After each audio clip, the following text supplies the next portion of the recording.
welcome back to the Glow Up Girl podcast. I'm Kyra. Thank you all for joining. Well, I am back now with Carrie. So welcome, Carrie, to the Glow Up Girl podcast. Thank you. I'm honored. Thanks for having me. Yes. Well, let's go ahead and dive into the conversation. But first, why don't you tell everyone who you are and what you do?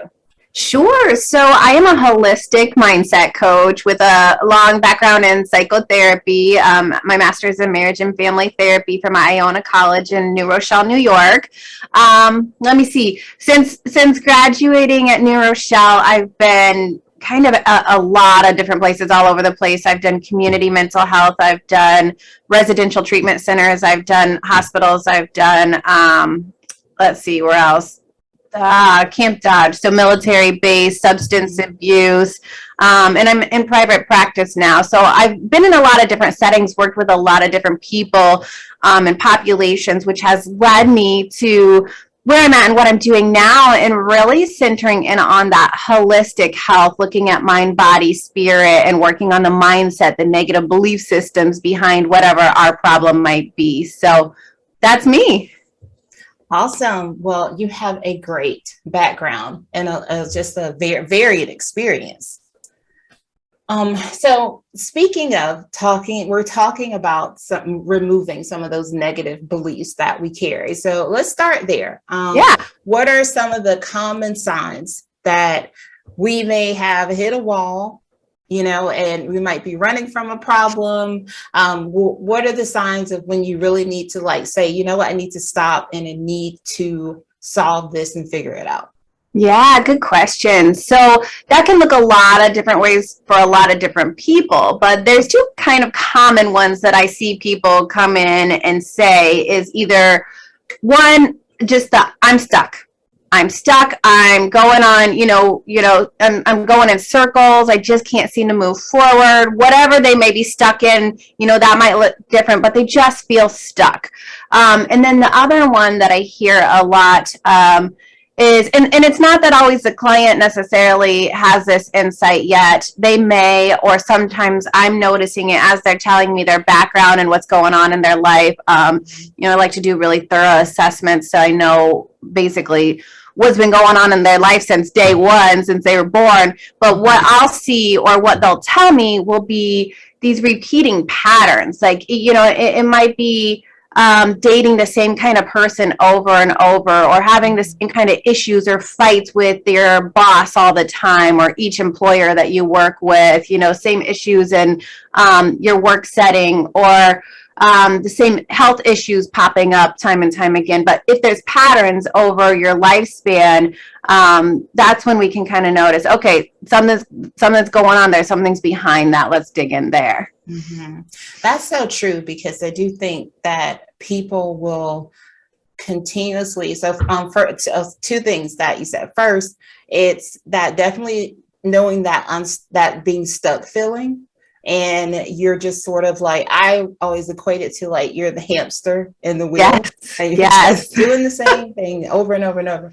And then, of course, there's insanity, right? You're doing the same thing and you're expecting something to be different, but it's not, because you are not solving the problem. And I mean, that I think that stuck feeling is, because that's what led me to start therapy, was feeling stuck and overwhelmed. And I've got I always explain it this way, because I saw it this way so visually, the balls in the air. And then, the thing that's moving back and forth, and you're trying to catch all, you're trying to catch all of them.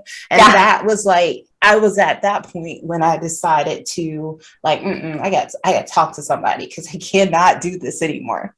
Yes. And you, when you're in that point, you really feel, I don't like to necessarily use this word, but you feel crazy. You feel mm-hmm. Any wrong step and it's all going to come crumbling down, or, and then that panic or that anxiety can come in from the overwhelm. But you're not crazy. We all hit points like that in our life. We just got to find better balance. We're just going down the wrong path. The other, side of that stuck feeling is I remember one of the times I felt like that hamster in the wheel, and it just felt like every turn I made was a dead end. It was try this way, didn't work. Try this way, didn't work. Mm-hmm. You know, that's, you got to recenter and reevaluate, or get in therapy, get into coaching. And yeah, we feel absolutely crazy in those, at those points in our life, but we're not, we're just human. And we got to like sit down and reassess and pivot, you know, so everyone feels it. Yeah. And speaking of that, I mean, it is like when you feel that way and you keep trying to fix it yourself, essentially. I mean, you're basically just avoiding, right? Because you're going to come back to it. It's going to be there no matter, like you said, you were going and you were hitting dead ends because you're avoiding the problem. Okay. So why do you think people continuously try to avoid the problem versus facing it head on? Yeah, I think there's a lot of different reasons to that, but some top ones are one, we just might not be that skilled at bringing our subconscious to the conscious mind. So we just flat out might not be aware of what's spinning around in the background. You know, think of what we're aware of as the tip of the iceberg, but what's going on under the water. Not all of us are that skilled in sitting in our thoughts and our feelings and figuring out what's the subconscious stuff that's going on there. And that's what I like to work with people on, is let's figure out what that is. But the other thing is it's uncomfortable. It's painful, and it might not fit in with what we, you know, like to think of ourselves, you know, because a lot of times the stuff we're avoiding is fears, their insecurities, maybe it's shame, maybe it's regret, all these not fun feelings, you know, and us as humans, we're really good at jumping out of those feelings when we don't like them. So as soon as it's like something feels icky or shameful or embarrassing or painful, hurtful, we step out, we numb out, like TV, spending money, relationships, drugs and alcohol, stay busy. I know when I'm having a hard time, my house is spotless. That's when my house is the cleanest, you know. And don't get me wrong, there's some good coping skills. There's healthy distractions. You know, I'd rather you clean your house than, you know, go to drugs and alcohol or sex. Right. But you know, we don't like those feelings. We don't like them, and nobody taught us, probably most likely nobody taught us to sit in them, to process through them. It's not things we learn in school. It's not usually things that our parents sit us down and talk to us about, and hopefully that starts shifting in this society, in this world. But we're not skilled, and we don't like it, so we avoid. Yes, that's very true.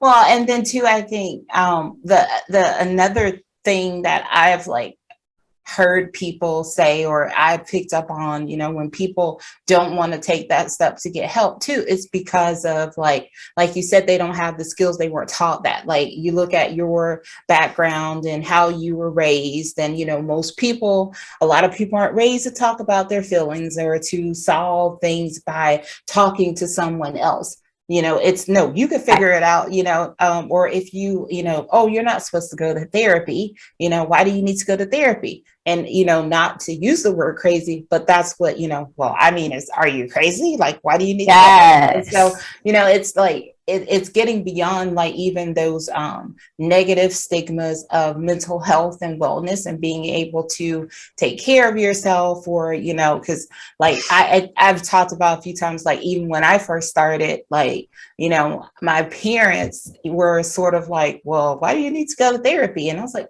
you know, and then like I remember like my mom even just like sort of like, well, did we do something wrong? I was like, it has nothing to do with you all. I was like, it has nothing. I was like, it doesn't have anything to do with you all, like, you know, on the top, this top layer. I said, there's probably, as we dig deeper, there are probably going to be things from my childhood that have like, you know, affect the way and the person who I am today. I said, but I'm not going because I'm like, oh my gosh, my parents. So, yeah, I said, I just need to go because I don't have any balance and boundaries, and I need to learn some skills that will help me to put those into place. Yes. And so you're spot on with the stigma thing. And that is a message that I really hope to get across to like anyone and everyone that like therapy or coaching or asking for help does not mean that you have a severe mental health diagnosis. Like, you know, we think like the big cases that are, you know, we're not going to be able to treat or fix when we think somebody's going to therapy, like something must be majorly wrong. That's not the case. Literally everybody is a candidate for therapy. Everyone can benefit. Therapy, you know, is great for life transitions, you know, relationship issues, you know, work issues. Like it can be, you can come to therapy for everyday life, practicing skills, right? Learning how to talk about, express your emotions, communication. You do not have to have a severe mental health diagnosis to be getting help. So yes, that's a big one. Yes, yes. Now let's talk about your method that you've developed. So when did you first realize that you could therapize yourself? Yes. And I was like, oh, I love that. Yes, everyone kind of stumbles over it because it's not a real word, but you know, ever since I've been in grad school, that's what I get asked all the time. As soon as people like find out what I'm going to school for or what I do for a living, oh, are you therapizing me right now? Or I need therapized. Can you come here? Like, that's not a word, but I like it. Let's do that. Right? It's kind of fun. So, you know, like I said, I've worked with a lot of different people in a lot of different settings, a lot of different populations, demographics, and it didn't matter who I was working with, what for, where at. The basics of my program are that these are the things that I saw help improve anyone and everybody, every walk of life. I'm going to walk through these things with every single client. And at the end of the day, through this process, it was really important for me to understand, for my clients to understand that I'm not the golden ticket. No book is the golden ticket. No program, no anything. Nothing is the golden ticket to making you better. At the end of the day, you are your own best self-healer. You are the only one that can help and heal yourself. You're the only one that has the answers as to what you need, because we're so individual. There's not a one-size-fits-all for what works for people. You have your answers, but my job is to help guide you, back to your intuition, back to, you know, all the things you already know, but, you know, life and society has covered those up or made you second guess, you know. So it's really an unlearning and coming back to yourself. And my job is just to guide you through that process. I don't have the answers. You have the answers. And so it's really important to me that everyone knows that you are the only one that can heal yourself. That's so true, because I do think, I do think sometimes people enter into therapy or coaching and they feel like, well, tell me what the plan is, you know? Yes. Give me, right? Are you going to, I mean, is there nothing that you're going to write out and tell me exactly what to do and how to fix it?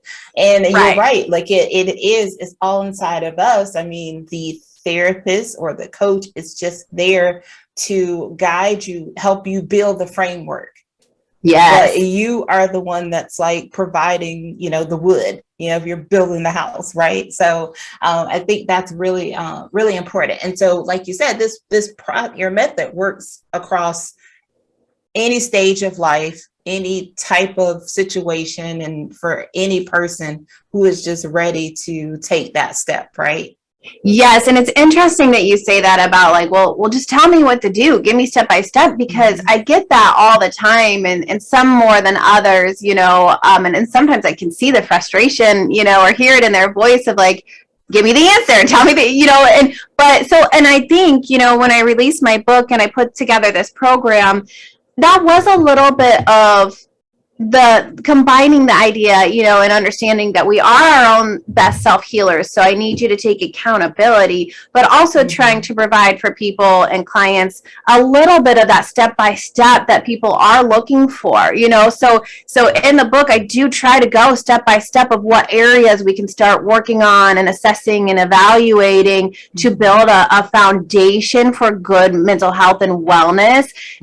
Because when we do these step-by-step things, then, and we have a good foundation, we're in a more solid place to delve into those deeper level subconscious issues then. So with that, it gives people a little bit of that step-by-step that they're looking for, which you can see significant improvements if you start, working these steps. But generally, at some point we got to dive a little deeper, and there isn't necessarily always a step-by-step with that, but it's trying to get a little bit of both, trying to meet the clients or the people where they're at, and a little bit of what they're looking for, of like, walk me through it one by one, step by step. Because I get that. We all want step by step. Just tell me what to do, right?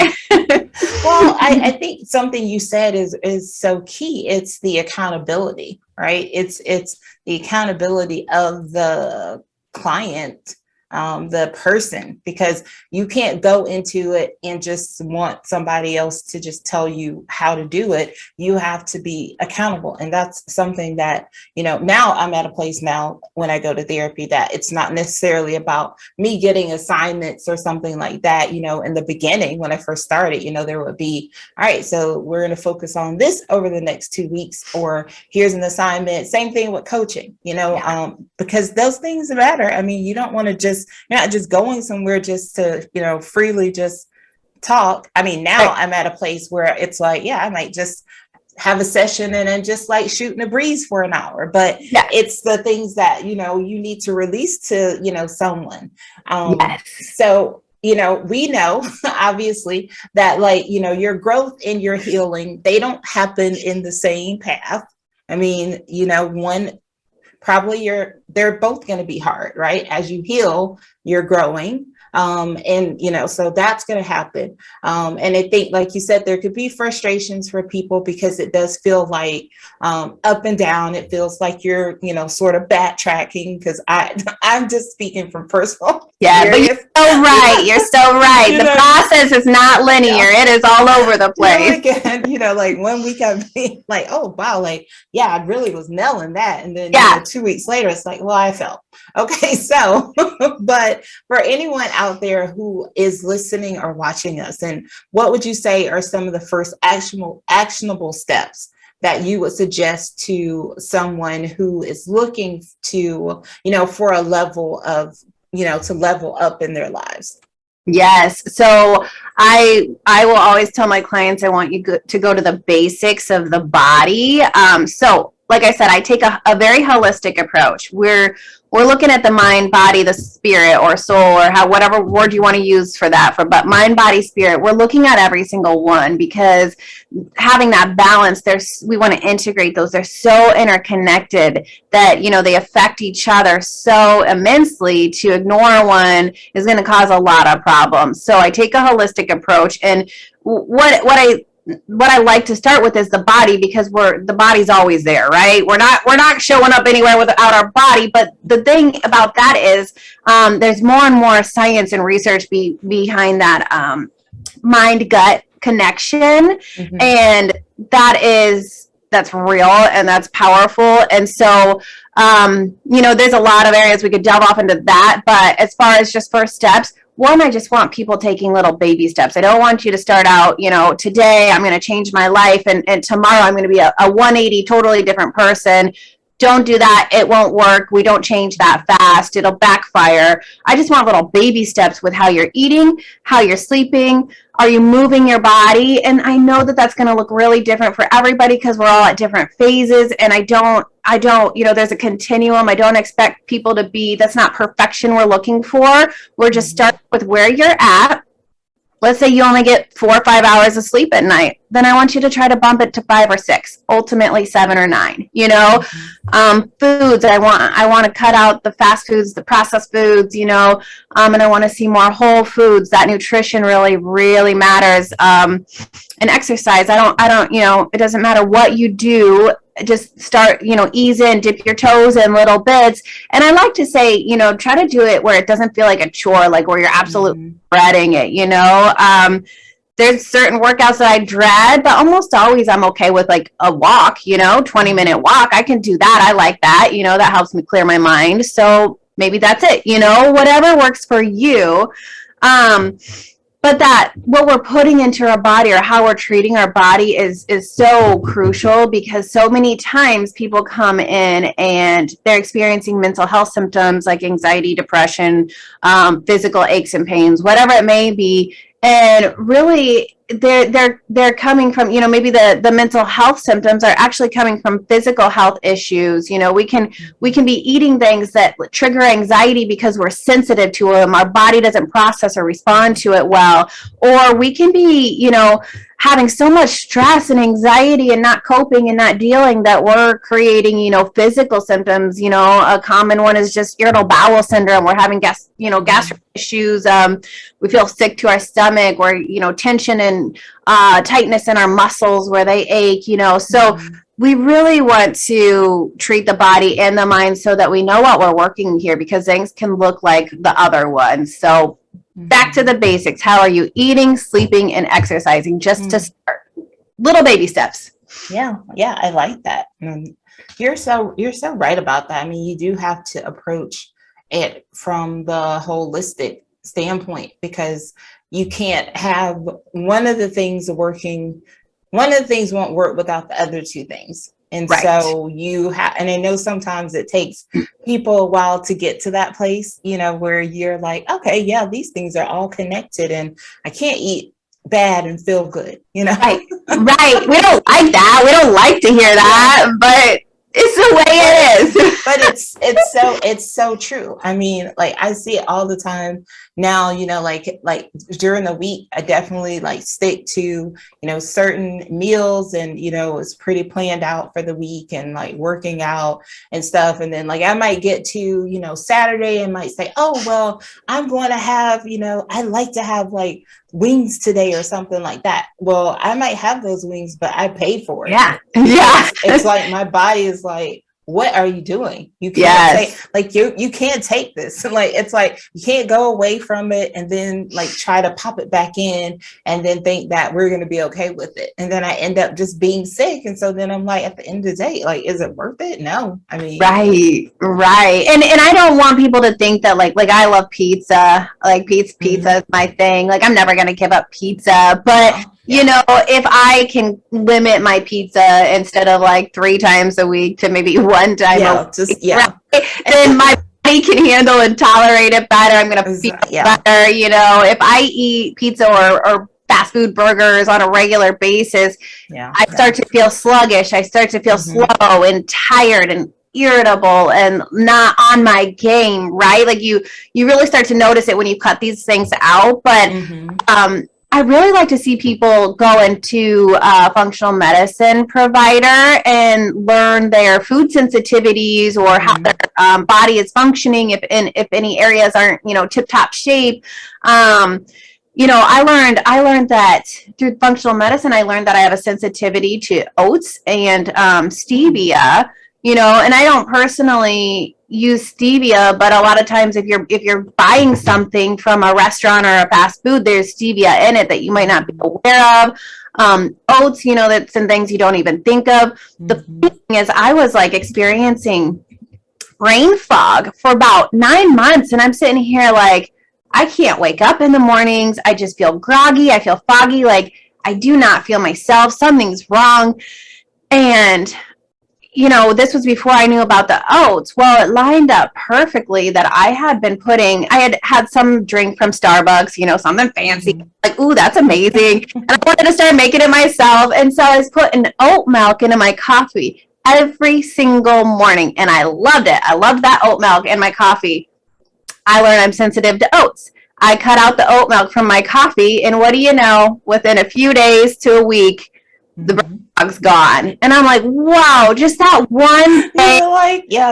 You're 9 months of brain fog to clear up from one thing. Yeah. Yes. So learn your body, take care of your body. The older we get, we just know your sensitivities, know what your body can and can't handle. When I was high school, I could eat fast food, junk food.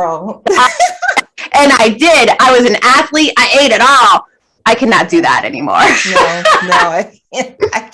Yeah, Right? when you get older, your body definitely lets you know that you can that you cannot do this anymore. Right. Yeah. So check in with your body, listen to it, take care of it. We got to went off on another thing there, but right. Functional medicine, take care of your body. Love it. Okay. All right. So tell us about your book and why did you decide to write your book now?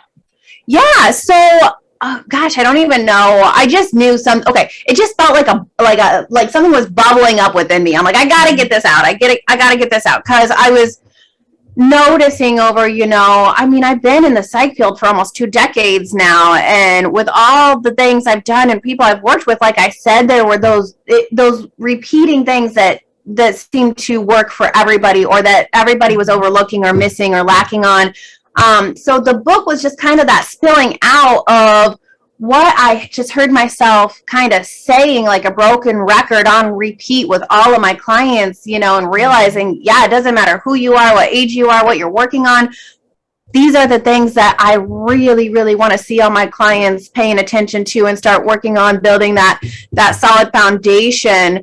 And it just was I got to get this message out because, I'm not the only one talking about holistic health by any means, but in our training, most of our training, whether you're an MD or you're a psychiatrist or psychologist or a therapist like I am, and, in the health field, the training isn't holistic. The training is separated, in therapy, we learn about therapy. They're not teaching us, the science behind the body. And I had a fantastic program, which actually did with systems family therapy, systems theory. They do go into a little bit more depth about like, hey, you have to interconnect all these areas of people's lives. So that was fantastic. But in general, they don't teach you about that holistic approach. They keep it very separate. You go to this person for the mind, you go to this person for the body, you go to this person for the spirit, the soul, but we just have to connect those. So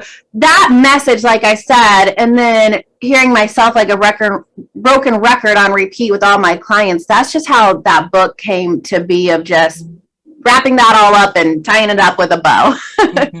And what is tell the audience the name of your book? Yes, Therapize Yourself. Yes. And it's available everywhere books are sold? Yes, I have a link to Amazon on my website. So definitely on Amazon, but everywhere books are sold. Awesome. Well, we'll make sure we put a link to it in our show notes as well. Thank you. All right, man. Well, this has been great. I have loved this conversation with you. Yeah, me too. Love whenever we get to talk about, wellness, and especially mental wellness, because it's just so important. It's important that we take care of our whole selves, but just our mental health. I'm really excited to see, to actually watch TV and see commercials that are encouraging people to take care of their mental wellness. That's so awesome to see now, because wasn't happening 3 years ago. No. And now, the shift with everything happening over the last few years, it's just, we need it more. We needed it before, but we definitely need it now. And I'm glad that people are actually taking steps to get help that they need. Yes, me too. Exactly. Awesome. All right. So now we're going to move into 3 things with Carrie. Might be 4 if I come up with something else while you're talking. I'm like, oh, let's find out this. All right. So tell us how you start the day. Okay. Well, that looks different at each phase of life.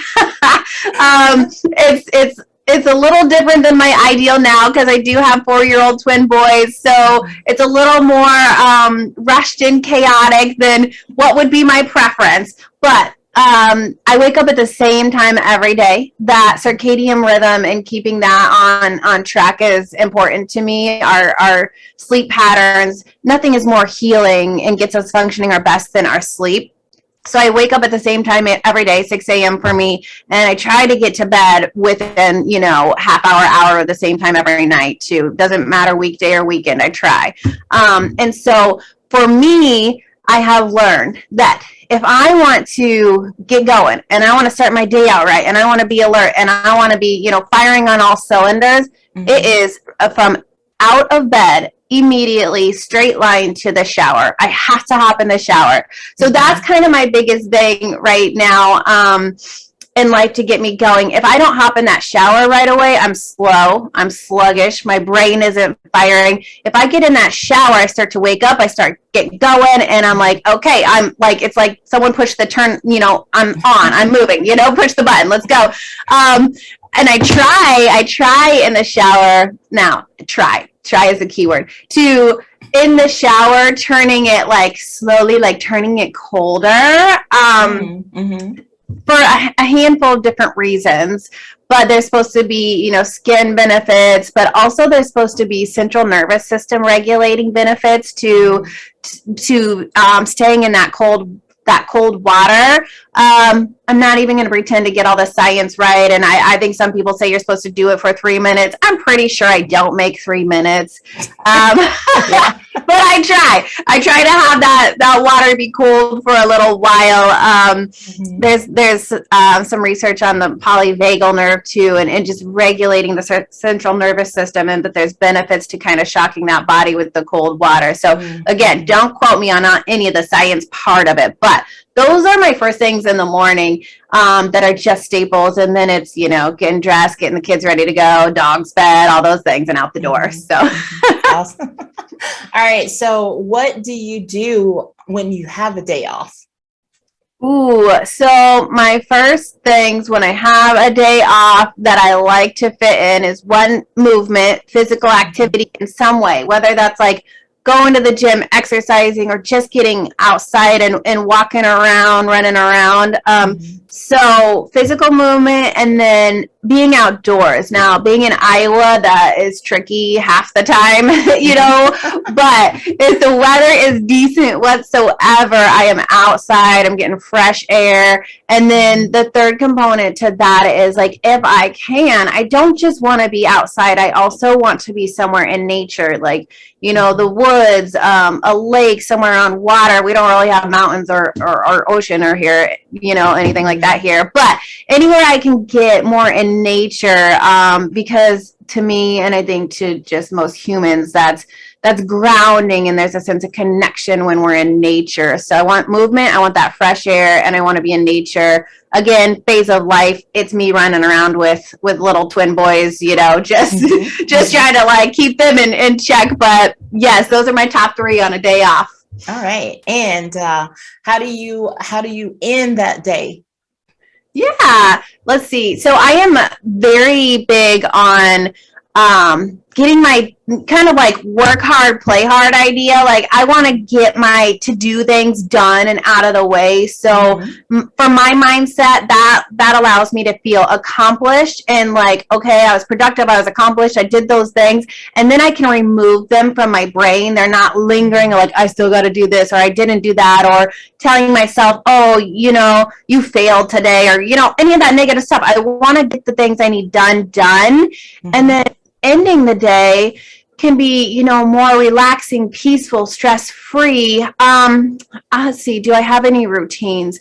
I think if I have any go-to routines in the evening, a big coping skill I like is a bubble bath in the winter, or if it's warmer weather, summertime, I like, maybe reading a book or doing some mindfulness, meditative things through like YouTube. So, and I just mix those up here and there, and it's not every day. I would like to say every day I wake up and do half-hour meditation, and every evening, but it's not me. I don't, but the flexibility is key. Awesome. Love that.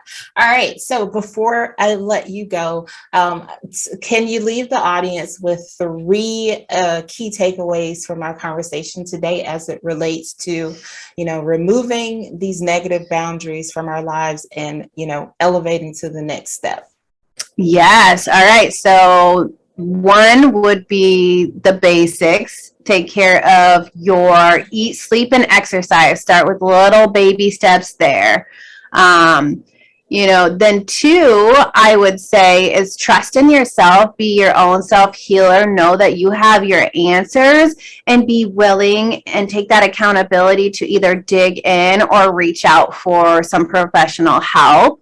And I don't think I said this one, but with all of this, depending on where our mindset is, we can be really hard on ourselves. And I've fluctuated. I've swung from every end of the continuum in my own life experience. But as we're trying to learn and grow and heal and work on ourselves, there's really an importance to having 1, flexible thinking, and 2, grace and kindness with yourself. I don't want people to expect perfection or get mad if they didn't do the things that I do, or they didn't do the things that they told themselves that they're going to do.